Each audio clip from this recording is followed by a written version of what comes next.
If the circumstance, Sorry. It dropped. If the circumstances potentially have changed with the property, and we might want to look at, the original intent was to preserve the property, X, Y, and Z, right? So now in a situation where we're, a year and a half later, and it's possible that things may change, and things may have changed out in the public, but we don't know that because we haven't talked to the public about it yet.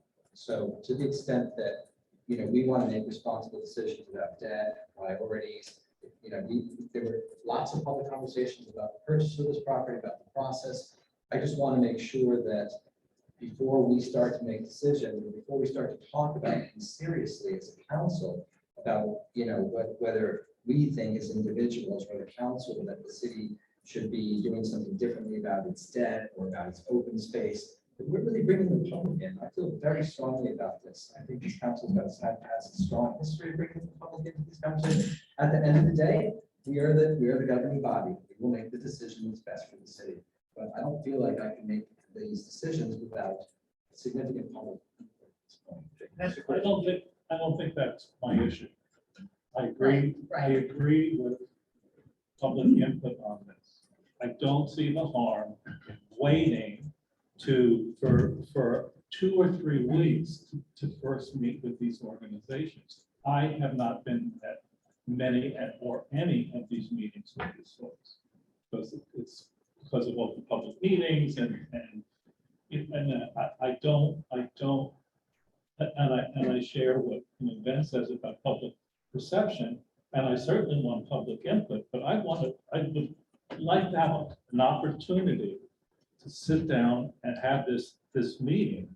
And I don't see what 2 or 3 weeks is going to do, what difference is it going to make, other than Mayor giving the former council that final opportunity to approve this plan, because we were all involved with it. And I was with the purchase of it.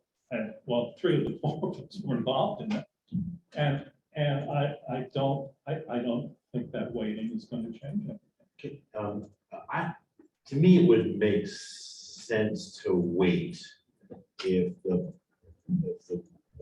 worded contractor started to work on this and was wasting time because they were working on things that could not happen because they could not get approved for SHPO. So I think that the chronology of this would be a vote today. So just plan this out because I want to make sure I understand the chronology here. Before they would really start the engagement, they would need to learn from that meeting as to if there's anything that we need that we would learn from that meeting. That would be part of it to the awarded contractee, and then they would start their work. To me, if we wait, yes, 3 weeks is when the new council is formed, but then you've got to have a meeting, like a month or 2. I feel like we've been sitting on this property for a long time. I appreciate you wanting us to vote on it. I don't feel that strong about it. Having the right to vote on it. I do want to understand what's wrong with awarding the contract, having a meeting, taking the information from that meeting and sharing it with the awarded. Yeah. So the other way to look at it is, if we did move forward with awarding the contract tonight, and I had the meeting and I invited, Mr. Overall, the planner, and whoever the council president is in early 2023. We had a meeting the first or second week of January. Then by the second council meeting on the 15th or whenever it is, we would really want to move forward. I just don't understand kind of the timing here. I think to your point, I like the idea of doing it now because then we already have a team in place to kind of guide us through this meeting in January with SHPO. We have the experts in the room. Of course, I could bring them in anyway, and we just have to, pay them separately. Yeah. But knowing that we have this work that we have to do, and bringing them into the process at the very beginning with these government agencies would, I think, be instructive.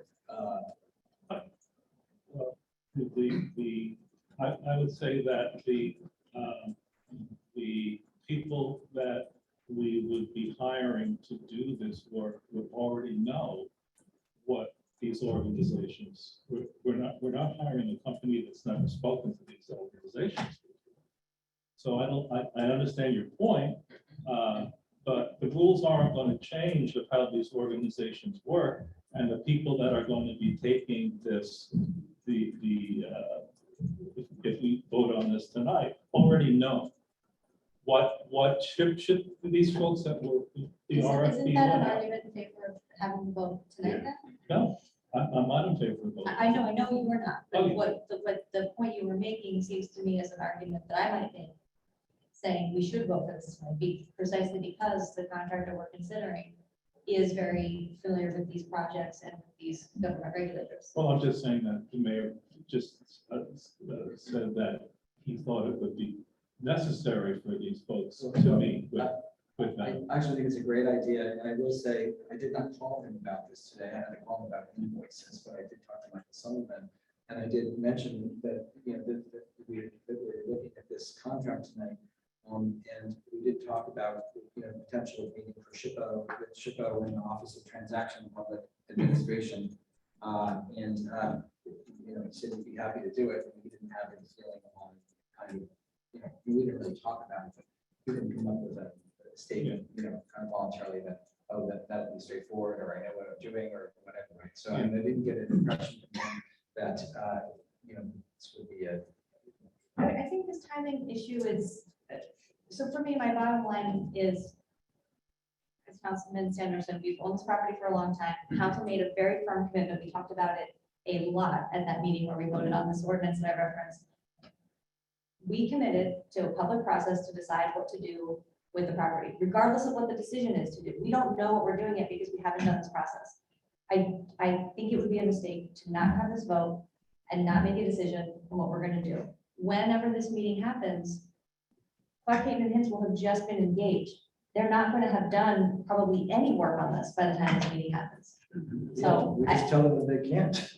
It's not complicated. We say Yeah. it starts after, we have this meeting, and we have an understanding of what, what possible restrictions there are. Was there another reason, other reasons other than this email and this process, this meeting, that suggested that there would be a reason to wait? Or is it mostly focused on that email? Well, that was certainly drew my concerns Yeah, together. understood. Really, that's what drew my concerns together. I also do feel that it's appropriate to give incoming council members the opportunity to weigh in on where they stand on this. So is Councilwoman-elect Kaminsky online tonight? I don't see her name, but there is a phone number that could be hers. Okay. I'm sorry. Councilwoman-elect. No, she's not available tonight. Okay. She has an obligation. Well, so here's what I'm going to do, if everyone's okay with this. I can certainly read a text of an email that she sent me today, or give you the general impression, what she expressed. I'd also be happy to have Councilman-elect Line say where people are comfortable with that. I have nothing, I understand where we are in the calendar, and I would have no objection to sharing what email or giving Councilman Line the standard 3 minutes to speak. If you have confidence that the councilwoman-elect is comfortable with that. I responded to her email saying that I would share her views, and I did not get a response back, so I am, so I think I'm comfortable with that. Okay. Unless anybody else is uncomfortable with that, it's a matter of public record. Yeah. Right, so, there's that. So, I tell you what, Councilman-elect Lyden, would you like to speak to this for a couple minutes? And I'll see if I can find this email from Woman-elect, can't wait till we drop the elect, because it's a lot to say. Please, go ahead. Evan Lyden on Internet. So I do think this is something that you guys should read on.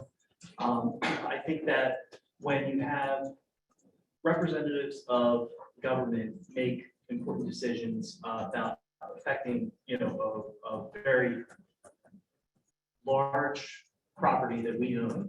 I do think it's important that we have an opportunity to discuss with council and work together, because ultimately you two are not going to be part of the next step.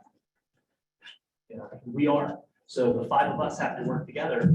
And what message does this send to the two incoming people? You said it yourself. You guys made this decision a long time ago, and then now, 2 weeks before you guys are leaving, you want to rush this vote. I know things have changed. And you know what the big thing that changed is? The financial impact that our town has hit. And this is $21,500. So, is it smart to maybe wait a couple weeks and let us discuss it as council? I think so. So my preference would be that council hold this, so the new council has an opportunity to discuss. Thank you. Thank you.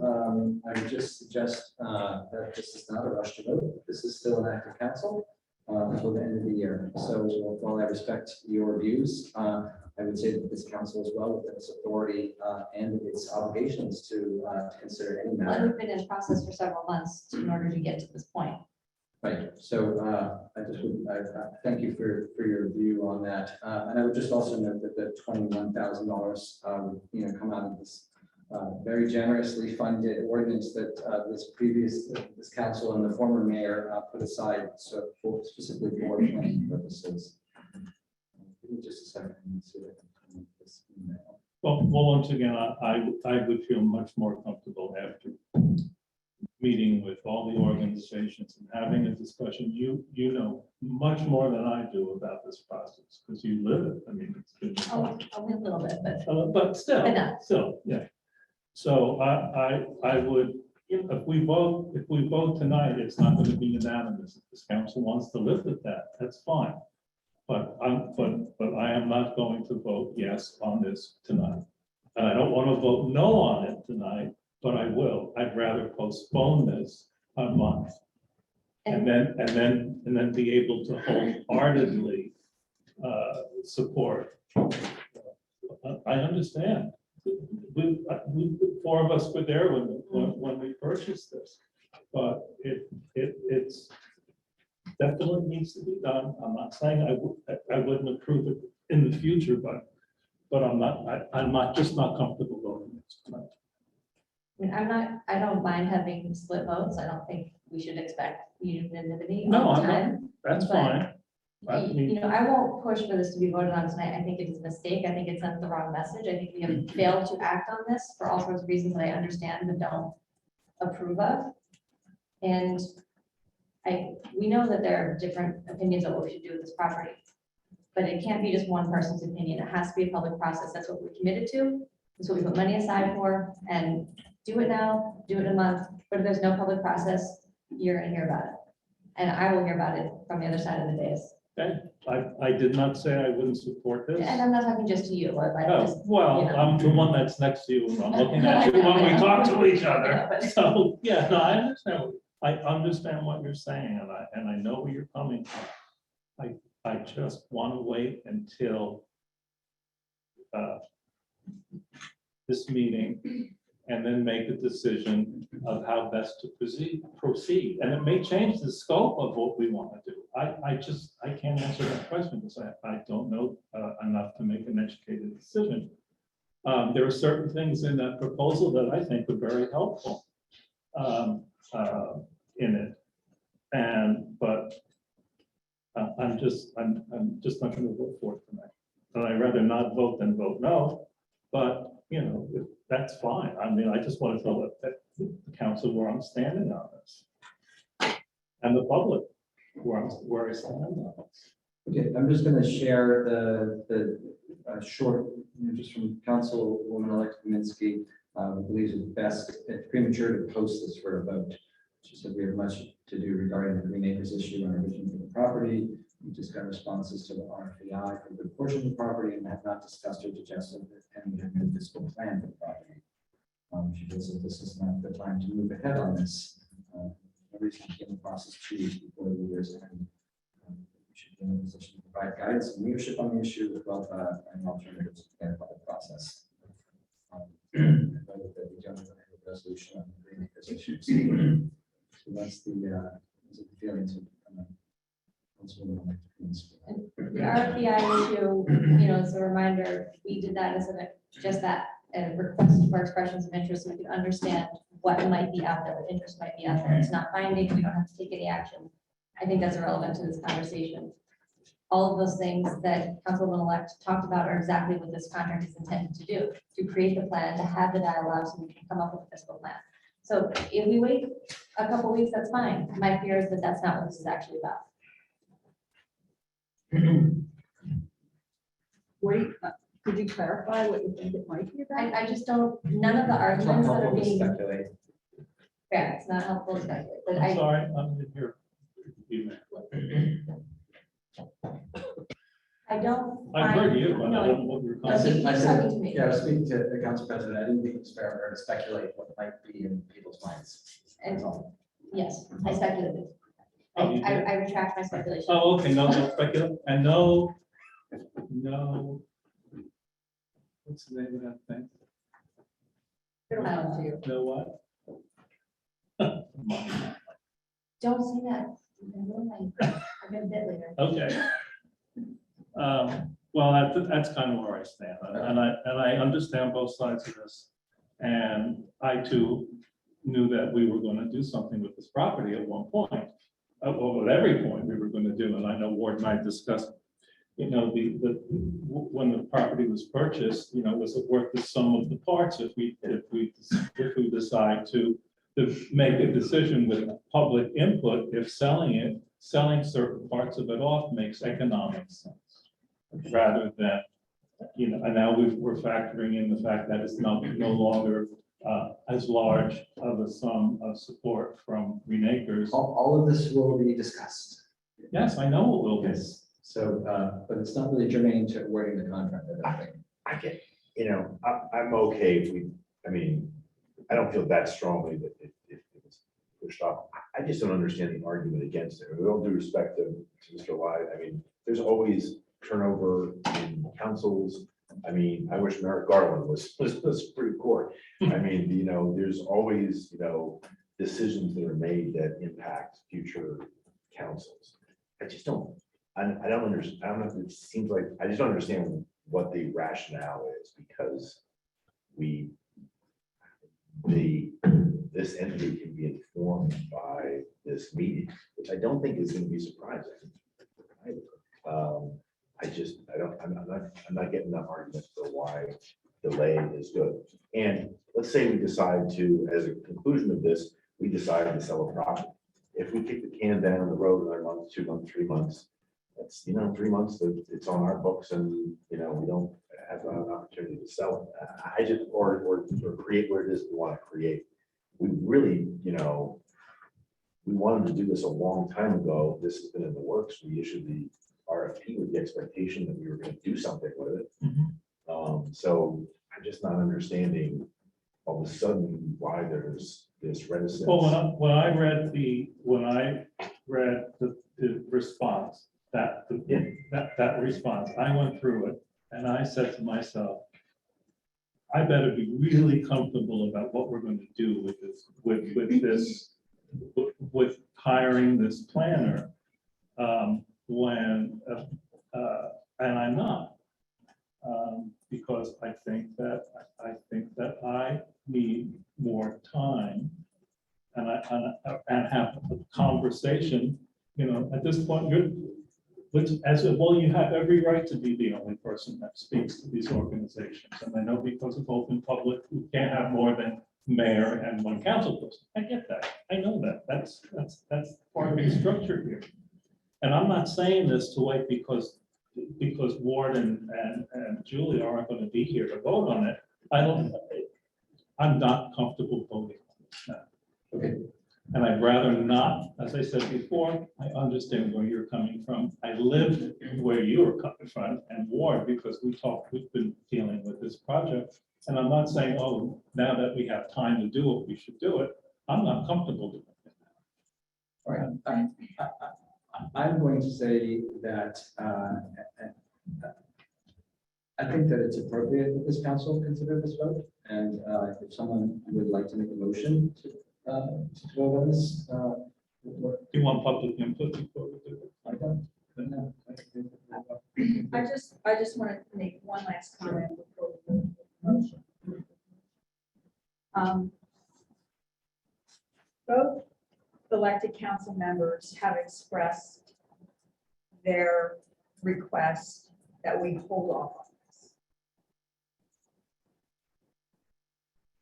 I'll put it in real selfish terms. I have to work with these people. Okay. If I'm the and- only one left who voted yes, I have to work with them and it's gonna be Well, hard but for the me. point is, I think, in addition to looking backward, I personally feel like I need to look forward. I need to look forward to what the incoming council is going to be. As I said earlier regarding, the circumstances around the property. When we bought this property, we had very high expectations about what could happen, how much money we were going to get, and it was going to be worth all the debt. Okay. And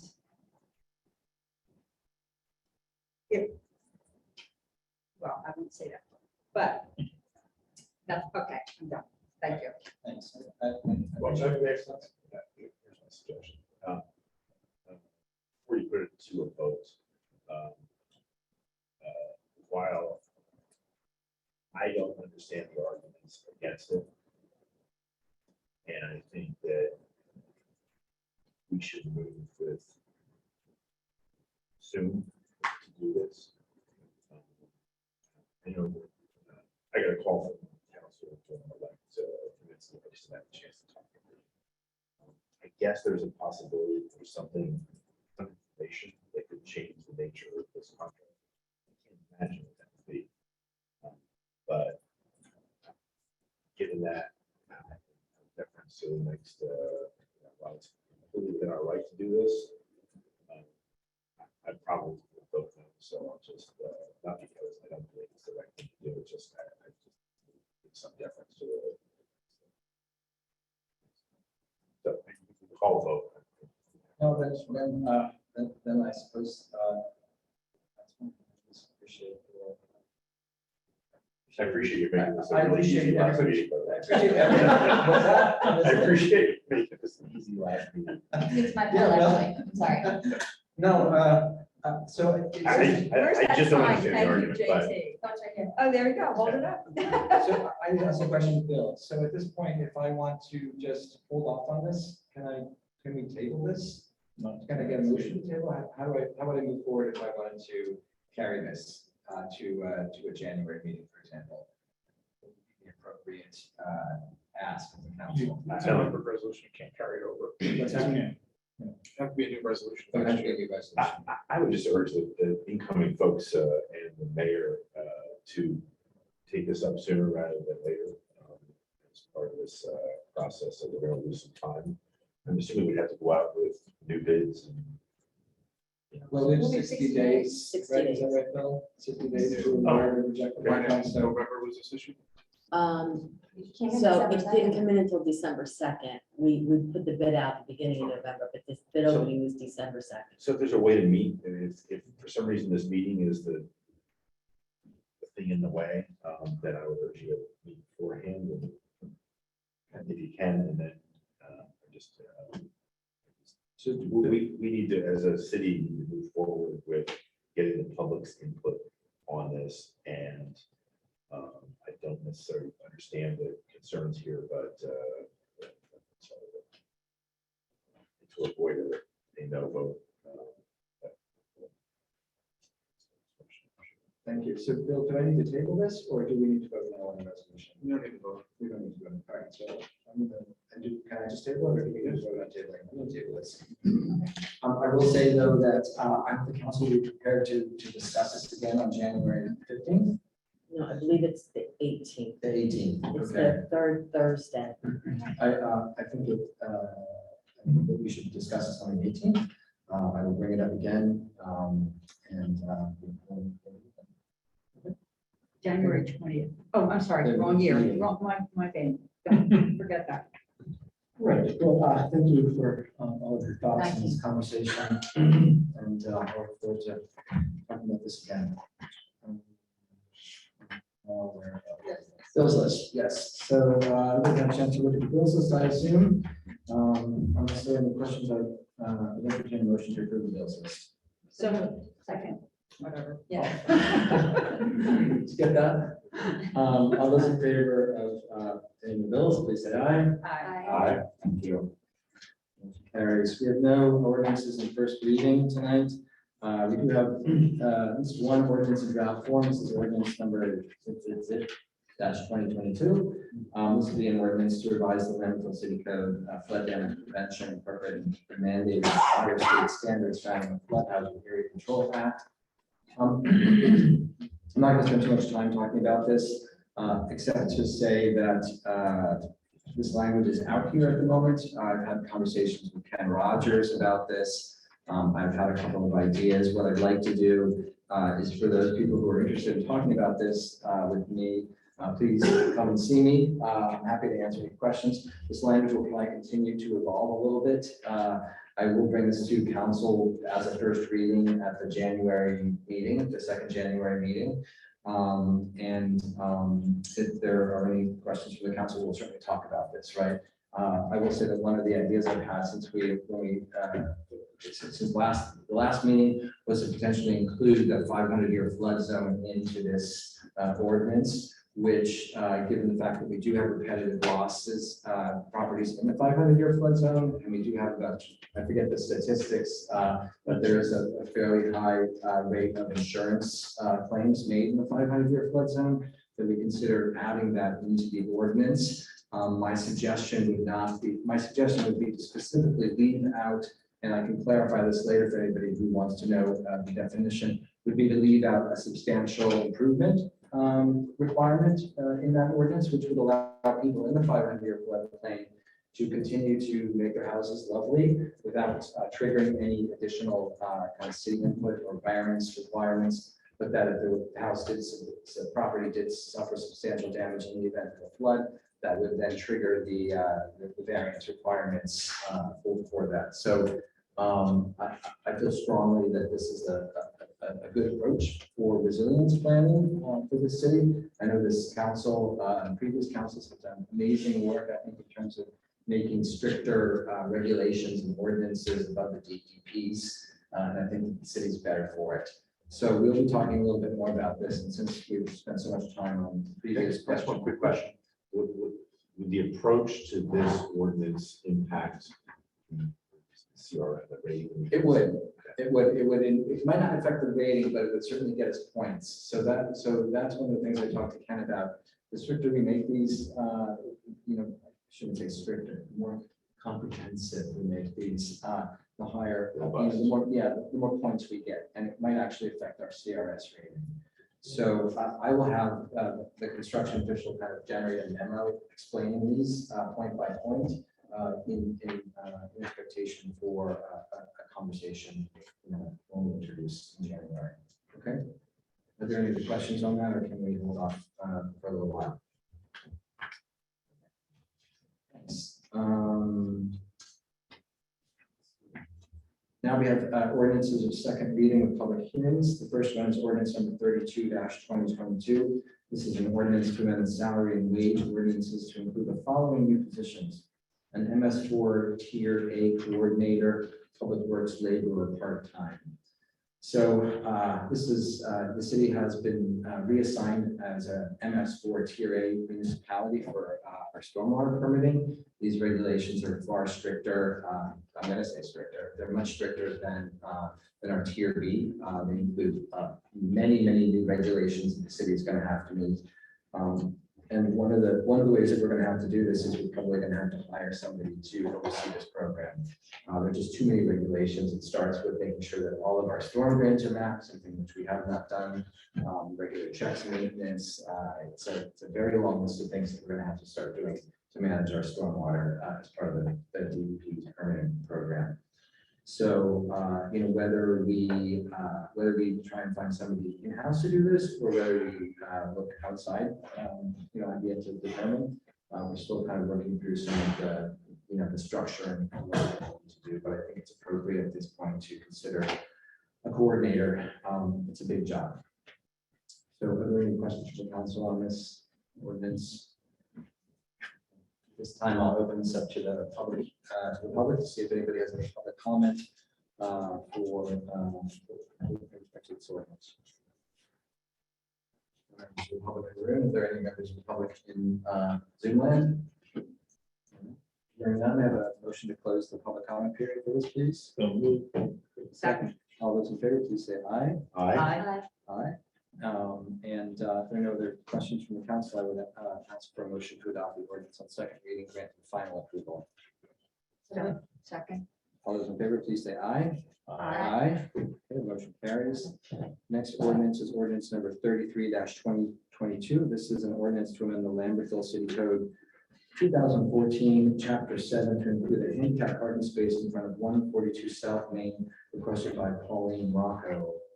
Are there any questions from the council about this? Okay, at this time, I will open this up for a public hearing. Are there anybody in the room who would like to speak to this ordinance? No? All right, hearing no question from the public, may I have a motion to close the public comment period, please? Move. Second, please. Second. All in favor of closing the public comment period, please say aye. Aye. Aye. All right, and now we are moving on to ordinance number 34-20. Oh, I'm sorry. I get through this. So I'm sorry, if there are no other questions from the council on this ordinance, may I have a motion to adopt the ordinance on second reading, granting final approval? So moved. Second. All those in favor, please say aye. Aye. Okay, the motion carries and the ordinance is adopted. Ordinance number 34-2022. This is an ordinance of the city of Lambertville reauthorizing the sale of city-owned property no longer necessary for a public purpose and establishing procedures therefore concerning block 1070, lot 13 of the tax maps of the city, more commonly known as Swan Street. So we took a crack at this I think earlier in the year, didn't fly. I think Councilman Sanders, Councilman Stegman, yeah, the other Councilman Sanders, Councilman Stegman, I think you had a good idea about potentially engaging a realtor or an auction house. Do you want to speak to that for a minute? Yeah, I've been living this for 2 days with my real estate world, is that a realtor who's working with a client is not doing so as a service. It's what generates, it keeps real estate sales generated. If we do a larger outreach where we can say to a real estate company, or just say as collectively as a council, is that we recognize that certain people will not be aware of this and come forward because it will not be promoted by a real estate companies. Because it's really what drives, the economy as far as that goes. So the idea is to promote the property ourselves, and if there is a client, a realtor that has a client that's interested in buying something, then it's worth their while to get some sort of compensation if the city buys it. We're not listing it with anybody because we don't need to, but to attract the biggest audience, I think we have to make it clear that we are going to cooperate financially once we figure out what percentage we want to give to the buyer side. And if we don't promote it that way, I think our reach is much shorter and not as well. We can kind of tell from the last time we put something out. The motivation it would be behind this is to bring more potential people in to bid on this. So that's basically Thanks. where it's coming from. Although I was all over the place in my explanation, I That's all right. apologize. But Coney Island's not around the corner. That's where I was. So, but yeah, it's just to be able to market it, have them market it. Thanks. The point and the suggestion is well taken, and I'll ask you to remind me that when we finish foreclosing the other properties that we're working toward foreclosing. So at this point, if there are any questions from the council about this, I'm going to open it up to the public for comment or questions. About this ordinance? No. Okay, we're not quite there yet. Is there? No, I read through it, but I don't, I read through the part about auctioning. When we auction off, there's we hire some auction off, they're gonna want a percentage. So are we making it clear that if someone brings a client in, are we going to compensate that, that real estate? That covered real estate and an auction house. Oh, So whatever method we decide, once we're through with this, Mhm. we can move forward. Okay. Is there anybody in Zoom who wants to talk? All right, may I have a motion to close the public comment period on this? So moved. For a second? Second. All those in favor of closing the public comment period, please say aye. Aye. Aye, motion carries. And now I would ask for a motion to adopt the ordinance on second. So moved. Second. Aye. Aye. Vice votes aye. Okay, I'm a little late on that one, but then motion carries unanimously. Next is ordinance number 35-2022, which is Save the Ordinance, Councilman. I know. Yeah. Who knows when this meeting's gonna be over? Enjoy yourself. An ordinance of the city of Lambertville amending chapter 10, section 10 through 7 of the city code entitled Rental of Housing Units in chapter 11 entitled Fire Prevention. So this ordinance requires landlords to file a certificate of insurance with the city of Lambertville with their annual filing, and also file the lead paint-based certification with the city. Increases the fees for filing the landlord registration to $75 annually, and this is in addition to the fire efficient fees. And it also establishes fees for the submission of the lead-based paint certification as well. So, these changes are in keeping with some of the state language. The salient notes here are that we are noting that there's a certificate of insurance required, that the zoning officer and the fire official are the persons authorized by the session to issue notice of violation or summonses. The landlord.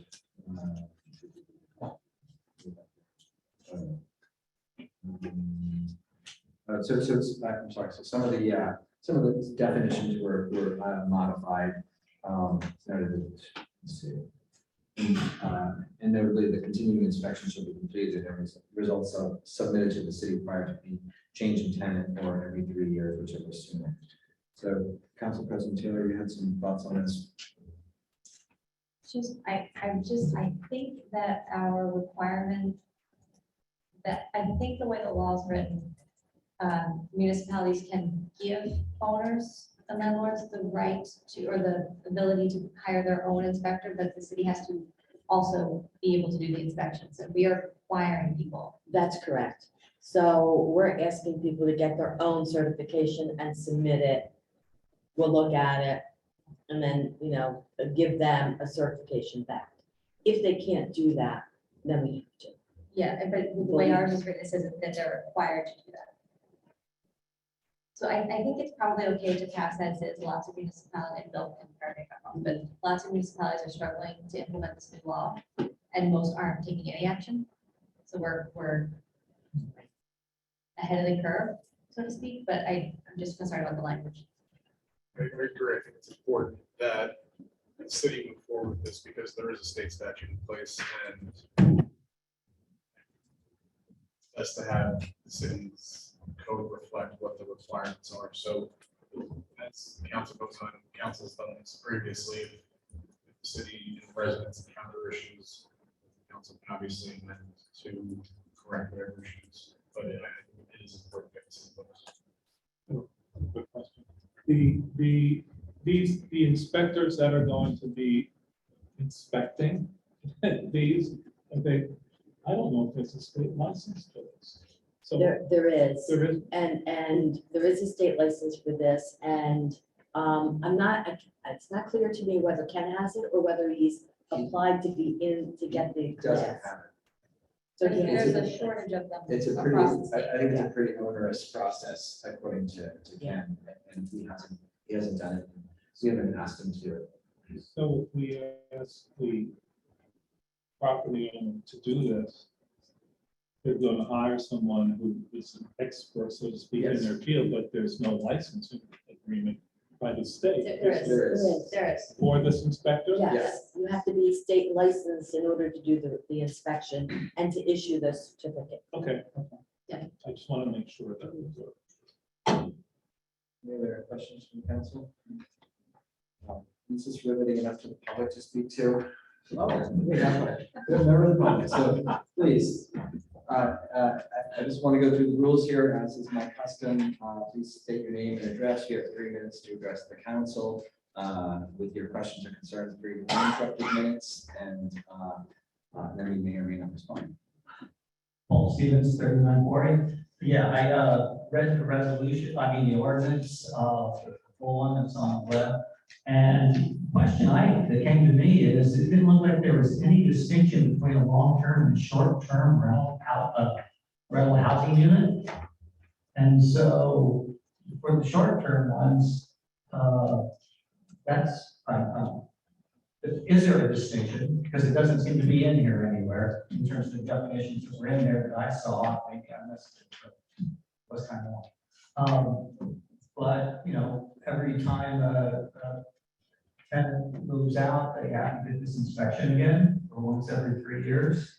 So for short-term ones, that could be rather onerous.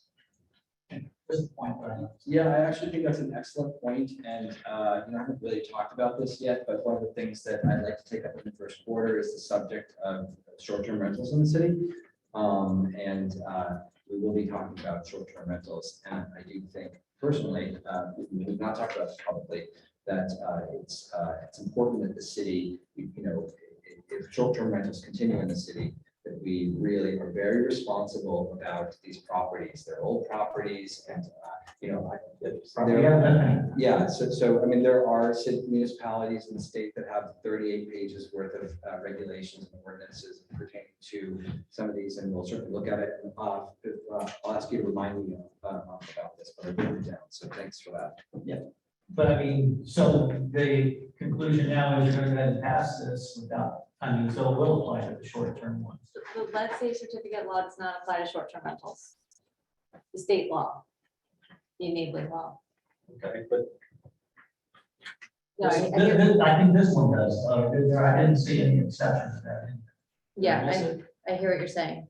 Okay. But I don't know enough about how, if we're citing the state law to include this, I don't know what the interplay there is. State law would supersede the local ordinance, so we couldn't go further than what the state does, but I'm sorry, we couldn't conflict with what the state does.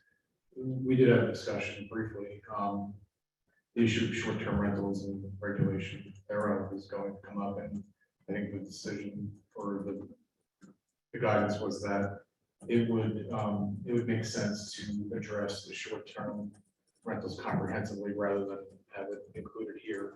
And if we need to go back and amend this, we can do that, but I think that the short-term rental regulation that the council may consider will be comprehensive. So I think it's probably more efficient to take that on first and then adjust accordingly. So for the purpose of the lead safe certificate, somebody who's having short-term turnover isn't gonna have to do this. But the insurance, fire insurance and that sort of thing. Yeah, I mean, the whole thing needs to be addressed for a term. Yeah, but Anyway. the certificate of I see the insurance issue. is across the board. Yeah. Doesn't matter, because they're even saying for businesses. Anyone else in the room like to speak to this ordinance? Anybody online? No. Can I have a motion to close the public comment period on this, please? So move. All those in favor, please say aye. Aye. Aye. Unless there are any further comments from the council, I'd like to ask for motion to adopt on the ordinance on second reading, grant final approval. So moved. Second. All those in favor, please say aye. Aye. Aye. Thank you. Ordinance number 36-2022 is ordinance to amend the Lambertville City Code 2014, amending chapter 7, section 7 through 8. Loading zones to add a loading zone on Bridge Street on the southwest side of the Bridge and Main Street corner. We talked about this last month, so unless the council has any questions about it, I'll open it up to the public. The only, I think it's a good idea, just at the last, just gotta be signed properly. Yeah. Yeah, it's just like we've done the other ones, and if somebody parks there, I'm not quite sure how we're handling it, if meters are gonna stay or not, but, So, yeah, so for the record, there is no meter there. There's been no meter there for, I think we talked about this last time, for an indefinite period of time. Certainly, it will be well marked as are the other 2 or 3 loading zones in the business district. And the police will enforce it as they see fit. So, anybody in the room? Anybody online? Okay, have a motion to close the public comment So period. moved. Second, all Second. in favor, please say aye. Aye. All right, and I would ask for a motion to adopt the ordinance on second reading, granting final approval. Very quiet second. Okay, all those in favor, please say aye. Aye. Aye, thank you, the motion carries. Next is ordinance number 37-2022. This is an ordinance to amend the Lambertville City zoning ordinances, application fees, and escrow deposits. So once again, we talked about this at the last meeting, just to inform the public that the last time this ordinance was amended was prior to 2009. So everybody's professional fees have increased, and this is really in keeping with, we talked about this last time, we did a search of municipalities around us. These escrow fees are really right in line with what our municipalities are doing. And we ran it by our planner, our engineer, our board attorney, our board chairs, and everybody felt strongly this was a good and realistic ordinance to amend. So are there any questions from the council on this? a quick statement is, escrow is money put aside to cover the city's expenses, right? To go through the process of the process, really. And if there's money left over in escrow, the city doesn't keep it, we give it back. Correct. But it's the idea not to go chasing applicants for fees after the fact. And as you said, it hasn't been changed since 2009. I think it makes sense all around. Are there comments from the public on this? Not online. Have a motion to close the public comment So period. moved. All in favor? Aye. Okay, now I would ask for a motion to adopt the ordinance on second reading, grant final approval. So moved. Second. All in favor, please say aye. Aye. Thank you. Aye. Next is ordinance number 38-2022 to amend the Lambertville City Code 2020, adding chapter 18 special regulations for major motion pictures. I'm ready for my close-up, people.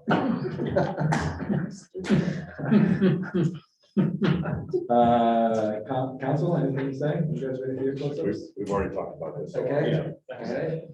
Anybody in the public want to talk about the movie star? Participating in movies?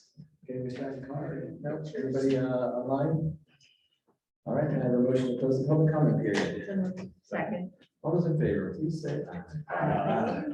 All right, and I would entertain a motion to adopt on second reading this.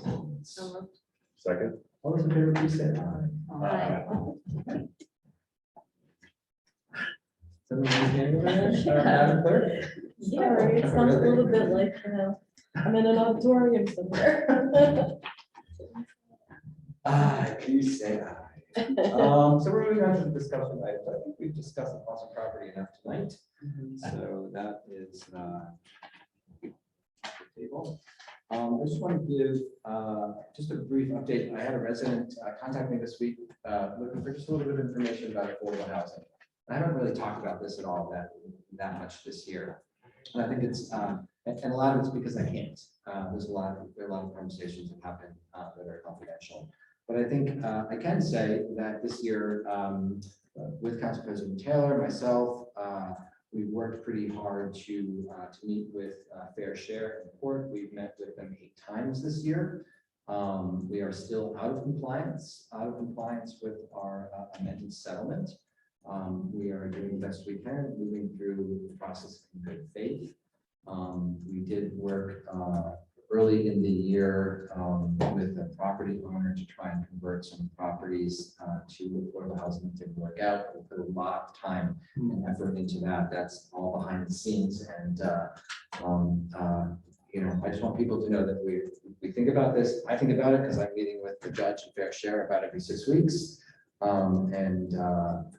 That's about all I have to say. That's all I can say. But we're mindful of the need for affordable housing here. The council's talked about it several times this year in some of our closed session meetings. We will continue to forge ahead and do the best we can to renegotiate a settlement, hopefully sometime soon. But we are working on it. So that's just wanted to bring that up. Quick project updates. Pleased to say that all of the roadway work is done, with the exception of just a little bit of striping. Painting, I think there did in landfill matters. There's a long list of roads that and storm drains that got fixed in the last 6 weeks. They've been busy. They've been very busy, and I appreciate the public's patience with having a lot of big equipment in our neighborhoods. There were a couple of incidents where things went over people's yards, and we took care of that. We made sure that the contractors reseeded and did everything they needed to do. But I really appreciate everybody's patience because I was out and about all the time, and there were a lot of big vehicles up on Cottage Hill, all over the place, on Washington Street, down Common Hill, everywhere. So thanks for that. Waterways, Kyle Conti is coming, I think, to a close. Their target date is December 30th. So they're just finishing up the last of the kind of the Gadian wall structures on Quarry Street. There is some work that needs to be done grading Swan Creek in the area of South Main Street. The DOT is still working to complete structural repairs to that bridge. So I'm meeting with the DOT and our contractors tomorrow morning at 8 o'clock. We would really like to be able to get our end of the work done by the end of the year. So we've got to kind of coordinate that work. Where we need to grade is where they're working. That'll be the last of that. All the paperwork is moving very well, thanks to Cindy and Sue Acorn and Lindsay moving through the process. We signed some very big checks this week for this work. So I'm very pleased that it's gone well. And I really thank the residents, not just the residents who have road work, but all the 50-some properties that Swan Creek runs through. We've had an amazing engagement with residents. I've been out there a lot. And I've been very moved by how appreciative everybody is of this work, and but it's really gone remarkably well overall. There've been very few hiccups, and I credit that to the crews who were out there who were doing a lot of work. They don't actually need to do it. They're on the contract, so good for us, and I'm pleased. And now we have, as a discussion item, Church Street. I'm going to turn this over to Council President Taylor. I'll just note here that what we're going to be discussing this evening is Church Street is effectively two-way between North Main Street and North Franklin Street. There is an ordinance in place, and we were unable to find any amendments to that ordinance, which says that Church Street should run in a westerly fashion from North Franklin Street all the way to North Union Street. So I need to recuse myself from this because I own property on that block. So I'm going to pass this over to Council President Taylor for discussion with the council. So this has come up based on resident requests. We received an email signed by several residents of that block of Church Street asking us to enforce the existing ordinance. And several council members wanted to make sure we had a public discussion. So there's no voting tonight. It's just a discussion of the issue. So I'll turn it over to you. If you'd like to speak first. Sure. I'm on that street, as many of you are, cutting through neighborhood, back way into town and that Church Street is where it intersects is so dangerous that it's easier at some point. It's easier to cross 179 than it is to get to Church Street once you've gone through that island. So I did not know that it was supposed to be one-way offices. I mean, continue the one-way in. And I went down the other day. I don't often go on that part of Church Street, but when I do, I always think, why isn't this one way? So, but I noticed the other day, there's striping on either end, allowing for two-way traffic. So the road markings are in violation of the ordinance. Yeah, and I didn't even notice that. Well, I just, because I knew this was coming up, so I made a Yeah, point sure. of looking. But I think it'll make that much more manageable. It'll make it safer. And sure, there's going to be impact no matter what we do on the street, but this street is supposed to be one way, and all these years it wasn't. I mean, the whole block. You know, it's going to disperse traffic evenly to get to where you've got to go, but that intersection is just awful, awful. The ordinance today says it's supposed to go which way? West. To the Union Street. Toward the church. Yeah, I thought it was the other way on that particular block and after discussion, I was able to picture the whole thing. But it's certainly going to make it safer for pedestrians There and must for there must have been drivers. some Yeah. action to, 1988. is when we designated one way. Mhm. But something must have happened. But I to- have to tell you, I've lived here all my life. I don't ever remember going home. It's always been two-way. So maybe it went on the books and maybe, once it was adopted, we just didn't get the sign up. I don't know. And I will say, I'm sorry. Yeah, I don't know either. I know that, in its heyday, Stanley Cleaners was probably in mindset of leaving it two ways. I don't know. I didn't even know it was supposed to be one way. But I don't think it would affect their business. I don't, Yeah, I would imagine it would impact their business. Backing out of there, two-way traffic Oh, my is gosh. really quite dangerous. And if the traffic is flowing westerly, it seems to me that you have a better shot of not getting hit. It's- Because you're coming. No, I mean, well, you've automatically reduced it by 50%. Yeah, exactly. The other thing is trying to go right onto North Main Street.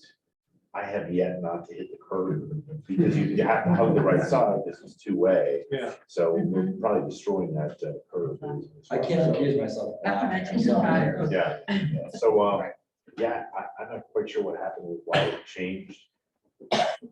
But I would fully support moving that, especially if the neighborhood is supportive of it. I think it's a good idea to enforce it. Do we need to notify the Stanley Cleaners that we're doing this? I Do they I care?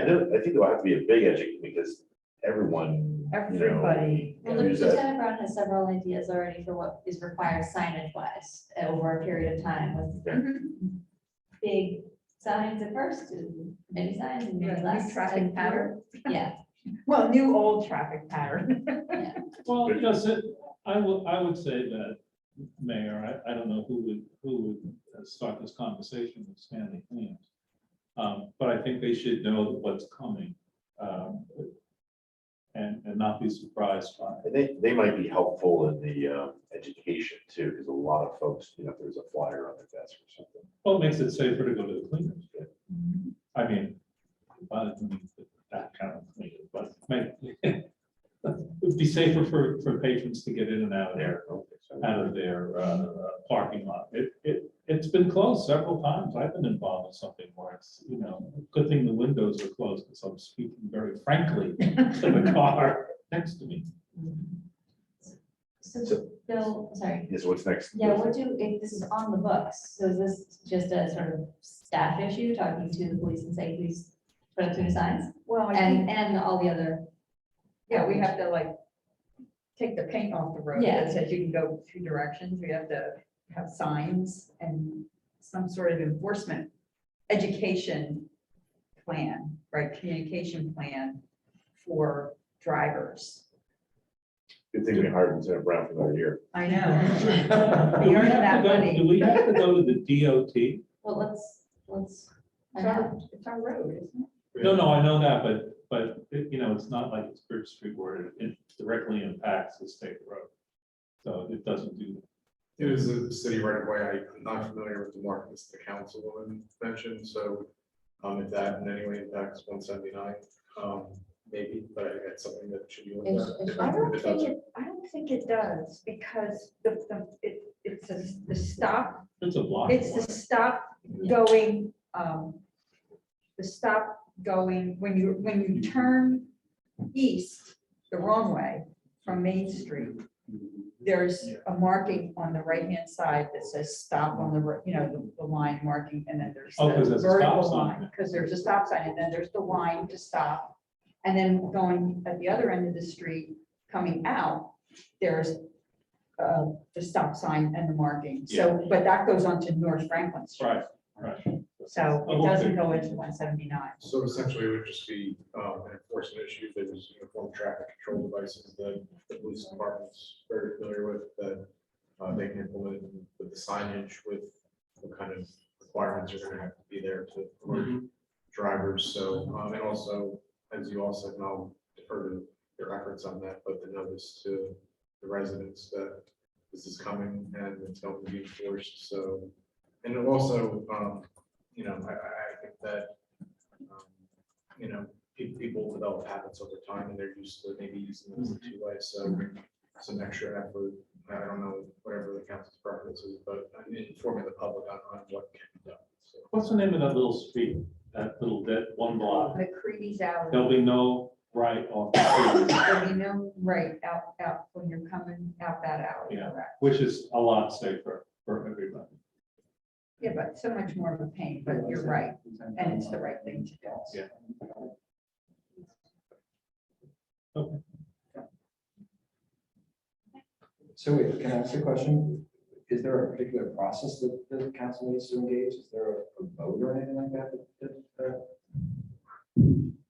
no, it's an ordinance on the books. It's just, it's an enforcement issue as far as I see it at this point. I can't think of anything off the top of my head the council can do. I mean, a resolution advising the city and its residents perhaps that is listed on an agenda and discussed at a public meeting might be helpful, but it's not a That's probably a requirement. good idea.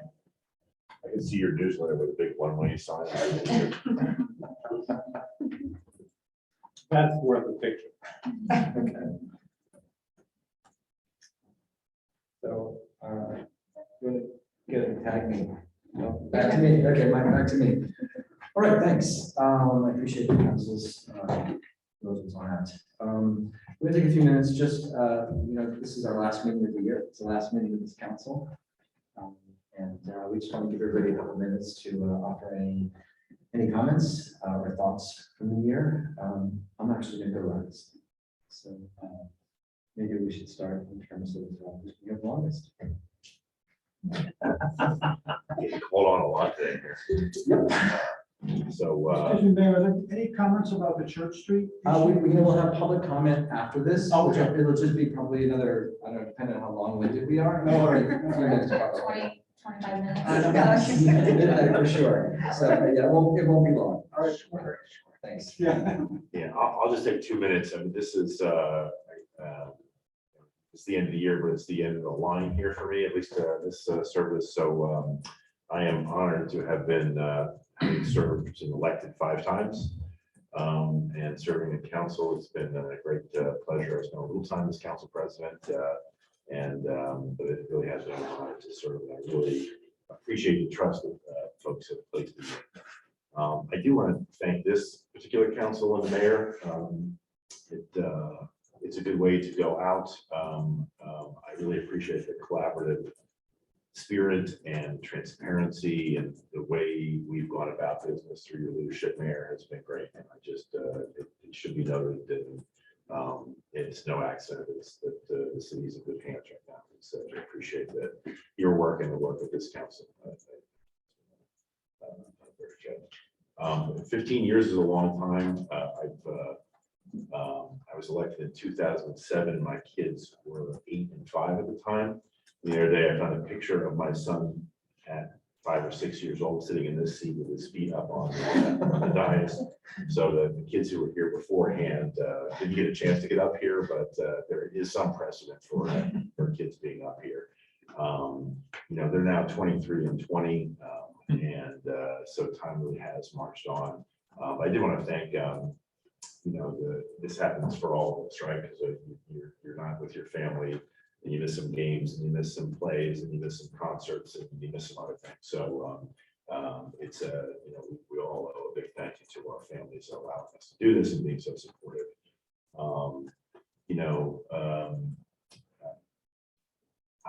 You change when you're up here. The first time that you're up here, you don't really have your government legs about you. Council President Taylor and I talked a little bit about this. When you first serve, it's new and daunting. So I will Council-elect I'll give you a warning. But I know you and Karen are both very seasoned professionals, so I'm sure you'll hit the ground running. But there definitely is a learning curve, and you get better. I'm much better at this now than I was in 2008, that's for sure. I appreciate that. I'm really proud of a couple things, and I'll just name them. And this really should only take about 25 minutes here. I guess first, I mentioned this, the cannabis ordinance. We sort of faltered a little bit. We heard it public, but the process that we went through to listen to people, to learn, and to fashion a policy. I'm really proud of how the city responded and the contributions from so many people. I think it was a great success and model for how to move forward the city. Our pay-to-play ordinance was something that I pushed. It may get repealed by the state, as if you're following state law. There's a talk of a state meeting and superseding state local, I should say. Really proud of the Pennies pipeline. Again, an area where there's a lot of community spirit. There's so many people that worked on that, and working with those folks was a great experience. A long time ago, retaining the sort of public library. This is controversial. I'm sure not everybody agrees, but it was important to me and many folks to retain our local public library and not become part of the county system. Maybe some debate about that, but I feel pretty strongly about having one in town is really important. I see Dan here. A long time ago, I worked on the efforts to regionalize our school districts with Dan led, and I think that was a great success. And in the census effort, there's a lot of fun this year, and I think we made some good results. But sometimes you fail. One of the things I remember failing on was working with Mayor Delvecchio. I was leading a group to talk about regionalizing our police force with West Avenue. And it didn't happen. We didn't have willing dance partners. It was a noble effort. Dan Marley and Brian Charlestad were working with me on that, and give it a shot anyway. But sometimes you don't succeed in your efforts.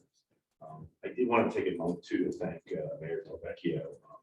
I didn't know him at all when he named me to the Environmental Commission, and then he asked me to run for council soon thereafter.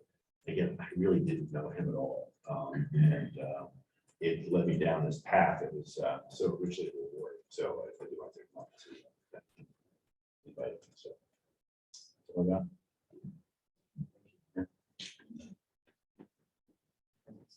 Oh. I'll be on the last one. It's just paying attention. First, it would be an opportunity, and get an opportunity to talk publicly with both council people. I have to say that Julia Taylor did an incredible service to the city the first year that Ben and I got elected to the seat a year and a half ago. And if someone's going to focus and model what a council president should do for the council, they had very big shoes. to fill. And I thank all the times that we had long conversations. And we had great conversations, got a lot of great things done. We're able to bring on a great number of programs that we both talked about a lot. And if it wasn't for Julia being in the seat, I don't think we would have gotten nearly as much done as we did during the first year. Thank you for being mentioned. And Ward, I was so happy when Ward won because we put him on the planning board. That was his first job. But Ward and I have done a lot of projects together. My favorite one was going through the old website to try to make it better, which I don't know how many hours we put into that thing, but it, given our all the limited. weekends for a couple hours, every weekend for quite some time. Yeah, and given the financial situation of having a major company do it, we were able to work with a company, very small company, but it was the navigation problems that it had before. We certainly did tackle. That was a lot of time. And I'm going to miss Ward as well. I mean, we've worked on so many projects together, and several of the ones that you've brought up, and his dedication. When he took a project on, it was great to watch that. Being with the way he approaches things and brought people with us on several of the items that you have spoken about was really quite amazing to watch. And so thanks for your service and your friendship for all this stuff. And when you were mayor, when you were going through and listing all the improvements that have been done since I had, thank you for being so involved in that, because that was tough. And you put your heart and soul into it. And I thank you for your leadership.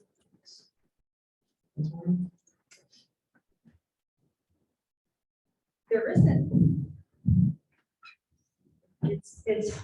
I am the, I guess, well, I have the least amount of experience in government, and it's certainly on this council.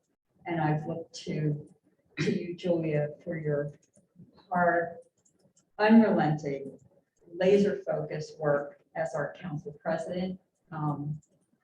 You really are an incredible example of how to do the job right and how to do it well.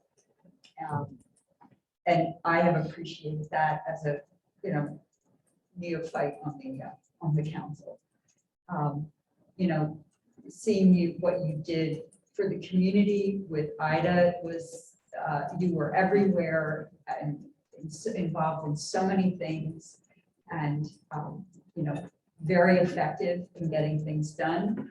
And I know, I can't believe people in the community aren't aware of that, but if they are not, they should be. And, I have taken the opportunity to remind people how much dedication you gave to the community during that period of time. So thank you. Thank you for sitting in the chair and doing that work. Ward, I've known you longer, but this is the first time we've worked together. Your guidance and your clear-headedness has really been an inspiration to me. When you mentioned the cannabis ordinance, watching that unfold last year, I was struck by the thought of, this is how government should work. We had something, we rolled it out, we got a lot of noise. You went back, you recalibrated, you listened to people, and we ended up with something that all of the naysayers, they disappeared. And I always keep that in mind, and I think your years of service to the community have made this, and have contributed to making Lambertville the place that we all want to live and work in. So thank you for your service. Thank you both. I actually wrote something down because I always forget stuff, so just not as off the cuff as I normally am. This is bittersweet because I was joking with Ward, I actually feel like I know what I'm doing right as I'm stepping down. It really does take a long time to figure out what this takes. My day job doesn't involve working with municipalities all the time.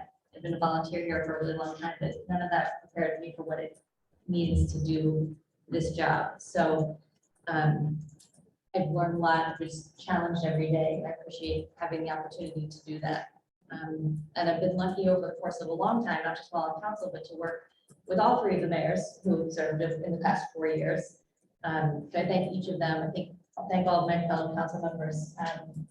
All the examples that everybody gave tonight are really the best ones of everybody's particular talents and approaches to this job, which are individual and unique and all welcomed and appreciated. So I've really enjoyed working with all of you.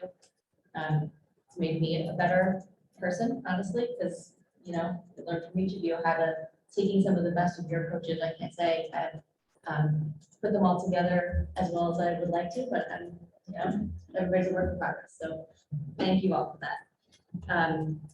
And welcome to the new council members. So council member-elect Line is here. Councilmember-elect Kennedy is not, but I thank them in advance for the service they're going to provide here and for the service they have already provided in so many different ways for the city. And I also would like to thank residents who take the time to talk to us throughout the year, all the time, good and bad, read the ordinances, come and highlight things that we didn't catch. But also those who took the time to reach out and recently to just say thank you and share a few kind words. It really does mean a lot. So I also want to thank the staff. And this is something that as I was reflecting, realized that I haven't done enough publicly. So a big thank you to all of our staff, not just those of you who are in the room on these meetings. It is the work that our staff puts in it's really incredible. It's behind the scenes a lot of the times. And, they deserve all of the thanks. They deserve all of the benefits increases and pay increases we've been trying to put through for the past couple of years, make a little more equality in the region. So we appreciate you. So I'm going to take a little break from public service for a while, but that's what's right for my family and me, but breaks are not my forte. So I intend to keep working on the resilience and something else as soon as my husband will let me go back to some meetings. I tried to join the planning board, he said no. So I just wanted to highlight a few things that I think are important for us to keep in mind as we move forward. Just some sort of big picture points that are really what are top of mind for me. There's lots of other ones that would be here for 25 minutes, so I won't say all of them. Whatever development happens in Lambertville moving forward is going to be different. It will look different and it will feel different, largely in part of local and state flood mitigation regulations. It's just the new reality we have to face. That means the conversations are going to be more fraught and more challenging, but we have to get through them in a way that moves us ahead. We live in a bowl, effectively surrounded by steep slopes and water on all of the sides. So our future is going to look different from our past, and we have to take action now, and we have to put plans in place that integrate and appreciate both our past and our future. So it's just unfortunate that so much of our culture and so much of our personality is defined by our history, and that history is going to some of it's going to change. Some of it's going to have to be treated differently as we deal with flooding, and I think that it's scary and hard. We have to address it. Question of affordable housing isn't going anywhere. We need to deal with it. We need to deal with our fair share obligations, and we need to be creative about it. I somehow think moving forward, relying on 20% set asides from big developments isn't going to get us where we need to go. So we need to find other ways to do it. It's also going to be some challenging challenging conversations. But beyond fair share, it's imperative that we all commit to collectively seek ways to ensure economic diversity and inclusivity in our society. In our community. That is easier said than done. We don't control the broad forces that are pushing inequality, but we can take action at the local level. I think we really have to, or we are mandated to do that.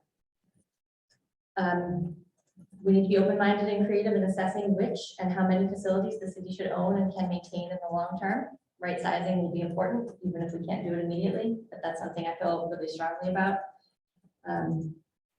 The fact that we are small does not exempt us from complying with all the same rules and regulations that other municipalities have to abide by. So we need to continue to modernize our operations and support the mayor and our staff with more human resources. So we often hear, well, we're so small, can't we just? And the answer is no, we can't. And so we need to have the resources in place. Yeah, so it's only been 4 years that I've been on council, but it feels like a lot longer. Those 4 years, we barely had a chance to get over one crisis before there was another and yet another. And in that time, there were moments when some of us, myself included, sort of felt like the fabric of our community was sort of frayed beyond repair, but we got past that moment. And we continue to come together to support one another, to disagree civilly, challenge each other productively. And the way that we all responded and those from our neighboring towns responded during Ida will always be a testament to who we are most fundamentally. So thank you for giving me the opportunity to be here for the past couple of years and say these last couple of words. And I have one word for my fellow council members, which is Shrubbery. shrubbery. I knew it was coming. I was gonna use it. Sorry. And I still haven't ever seen a Monty Python episode. Well, that's one of your faults. Maybe we should rectify that. That's right. Yeah. I'm good. You can, right? Yeah. I mean, you did, right. I'll keep my remarks brief. I have a great affection for this council, for all of you individually and as a group. You know, sometimes it feels a little bit like, I don't know, some really great summer camp that you went to, and you just fell in with the wrong people or something, right? You had a great time. Not that you had the wrong people, I mean, you know. My first year as mayor has just been filled with gratitude for the examples of the people on this dais. You know, I could talk at length about each of you individually, but I'm not going to do that. I celebrate us as a group. I will miss you, Warren, and I will miss you, Julia. But I'm reminded that evolution is a constant change, constant things come and go. But this year will always be, I don't know, it's hard for me to imagine other years being as wonderful with, I'm sorry, I'm sure it will be wonderful. But I'm just so grateful to each and every one of you for your respective talents, for your commitment, and for challenging us and for getting to where we always end up going with style and civility and laughter, which I think is important, which we don't have enough of in the world. And keeping really a focus on Lambertville, right? We end up sometimes having different ways of approaching how to get there. But I always remember, I think that honestly, we all want to get to that place where our community is strong, where our tradition is alive, where our values are ever present, and where work and dedication are a part of our lives.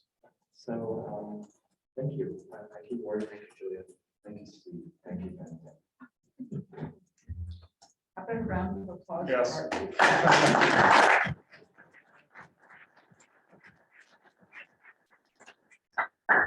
Yes. I was hoping to have something named after me. And I was thinking either the Sally Port at the police department, perhaps the DPW lunch table. Those are the two. Oh, I think the lunch table's not here. Just you can consider it. That's all. Councilman Sanders Memorial Lunch Table. All right, we'll give it some thought. Come to the reorg meeting, and maybe we'll have something for you by then. All right, we have no correspondence. A couple of announcements here. The annual menorah lighting is on December 21st. I will be present, bringing the bulb. You'll be lighting the Yeah, I'll be candle. lighting the candle, No, yes. the real candle. The real candle. Oh, real candles? Yeah, here? real candles. Oh, we're back to real candles? That's great. That's right. Um, Just for that night. okay.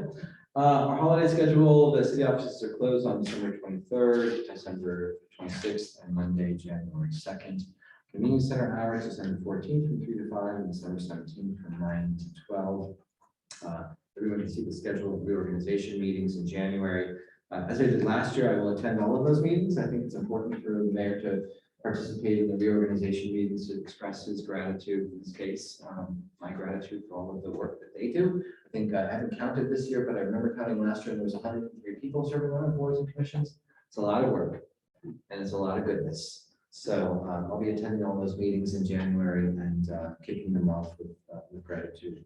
And with coordination from councilwoman member. That's right. Yes, thank you for, yes, thank you for your efforts, helping getting everybody where they need to be in terms of appointments. We're not there yet. We're not there yet. We're getting closer. there. Yeah, it's a lot of work. December is a very busy month.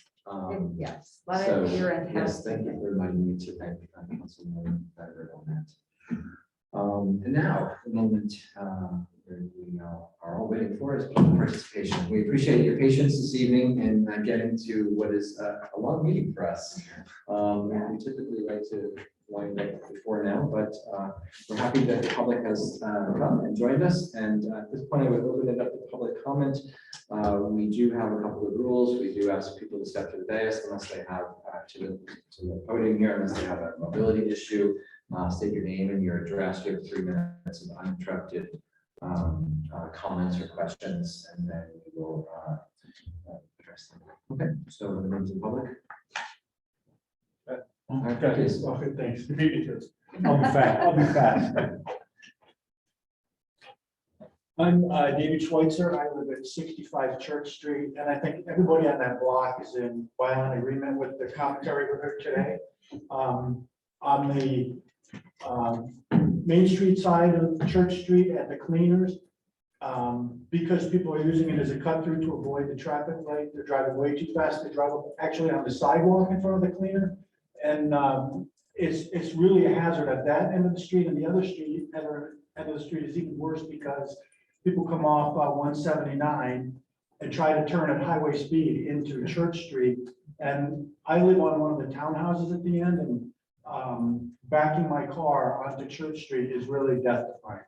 So I really appreciate your consideration, and I think it would really improve the entire neighborhood around there, because you consider 2 years ago, that was an empty parking lot on that end of Church Street. So there's 9 additional bedrooms down there and all the people who live there. And then there's a replacement restaurant opening in the old Deanna's, which I'm looking forward to, but it's going to be even more traffic down there. So I appreciate your consideration. Thank you very much. Thanks, sir.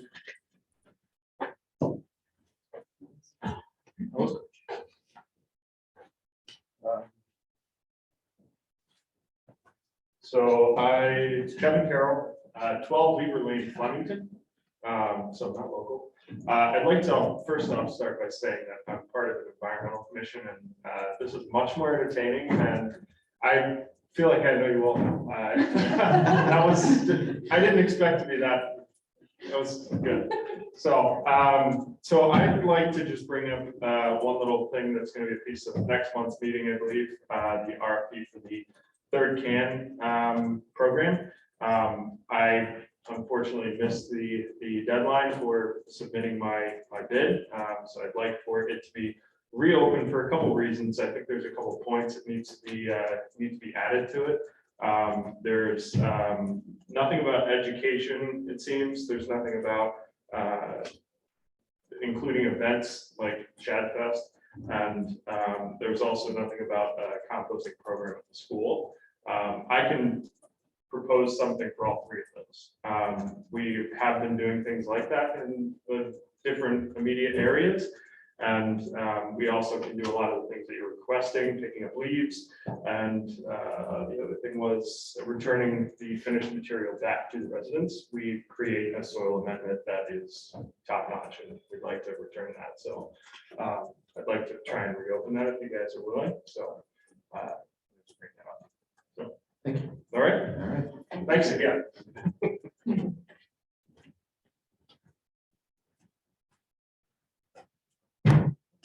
Paul, Steve Stevens, 3940. I'd like to take the opportunity also to express my appreciation for Councilman Sanders and Council President Taylor's time and effort that you put in serving the city. Much appreciated. And I just want to wish you guys luck with all your extra time off now. And then one other thing, this is more of a request. It was good to hear about the discussion on the Clausen property earlier tonight, so I was going to ask about that anyway, because when I saw it on the agenda as a discussion item, I went online and I tried to find the request for proposals for that. I recalled that once you got them, you had two, and you said they were going to be posted, and I couldn't find them on the website. Even if you put in the word Clausen in the search thing, nothing comes up, not even related to the sale of the purchase of the Clausen property. So what I'd like to suggest is there's a link, a menu item for residents, and there's things like IVA in there, affordable housing. I suggest that we put one up there for the Clausen property. You can pull in some of the old stuff, you can pull in the RF stuff, and also, you know, going forward, it would serve as a repository for the information that you want to get out to the people of town. Okay. Thank you. And that's a good point. And I've already talked to Cindy and Lindsay about doing that. So we've actually started thinking about flow charts. And I do think that given the volume of information past, you know, present and kind of future information coming in, that we should have a dedicated web, you know, a dedicated page to that. So yeah, we are actually working on that now. And I think it was a good point, but I had the idea first. How do you know what I had? Well, maybe not first, I don't know, but I, right, anyway. Okay, thank you very much. Plenty of here. What's that? Plenty of here. Once in a while. Yes, thank you. Evan Line, I think I have about 1 minute left. So on Church Street, my parents live at 61 Church Street, and I was a temporary resident there for about 4 months after the flood, and this is a no-brainer. It is very dangerous there. I personally saw someone trying to back out, and then they ended up going through the glass window of the Stanley Cleaners there. There's a lot of problems with people backing up there. The people that live on the other side of Stanley Cleaners, they can't park in front of there because people are backing out of Stanley. And so there really needs to be a little bit of a buffer there. So those cars are really, you know, people, there's a lot of pedestrians that walk in that area too. So I think this is a no-brainer. And I know my parents are big supporters of it too. So thank you. I had just one other point about that. I've noticed if you're going east on Church Street The wrong way. the wrong way, if you go to like the line for the stop sign, the cars coming fast, as you know, they cut the corner in a way, so you have to stop short. Yeah, they clip it. Yeah, they'll clip Because you. I have had so many close calls in that regard. I have pictures of skid marks on the brand new concrete sidewalk in front of those townhouses. Yeah. Thank you. Dan Sider at North Union Street, Lambertville. So I'm personally amazed that you can find an ordinance that existed from 1988 and resurface it. Good for you. You guys have some time on your hands. So, No, we don't. Let the record reflect that we do not have a lot of time. So I'm actually down here for 2 reasons. The first of which is my wife and daughter kick me out of the house whenever they watch the movie Love Actually, which they're doing tonight. So I come down here, but no, more So seriously. we're a close second to that. is what Yes, you're saying. of Got it. course. This is actually more entertaining. Thank you. No, I did want to come down and express my gratitude, not just to the entire council and the mayor as well, but for the 2 council members that are stepping down, Councilmember Taylor and Councilmember Sanders. You've had significant impact. There's been a lot of sacrifice that you've given to the community, but the impact is profound. And in particular, Councilman Sanders, you and I worked on a number of initiatives. And what we did with the school district would not have been done had the council, you and Councilmember Stegman stepped up and said, we need to stand behind this. Because when you stepped up, the other 2 communities stepped up. And we were able to get something done that no other community in the state has been able to do. So thank you for your leadership. Thank you for your contributions. Thank you for your sacrifice. you've made an impact that will last generations here. Thank you. Anybody online wishes to speak? No, they're watching Love Actually. There's only, Preempted one more time. there's only 3 people currently, but there was 5 at the beginning. Okay. Of 7. You guys are more than us. Yeah, but I came in with it dropped. Anyone online? All right. There's a struggle. May I have a motion to close the public comment period? So moved. All right, and I would like to ask these two motions to adjourn first and second. Who will make a motion to adjourn? Motion to adjourn. Would you like to second that, Council? No. Nobody move. All right. Stuck. The Second. power of the council. All right, all those in favor, aye. Aye. Meeting is adjourned. Thank you so much for coming. Thank you. We'll be here, first month, 2023.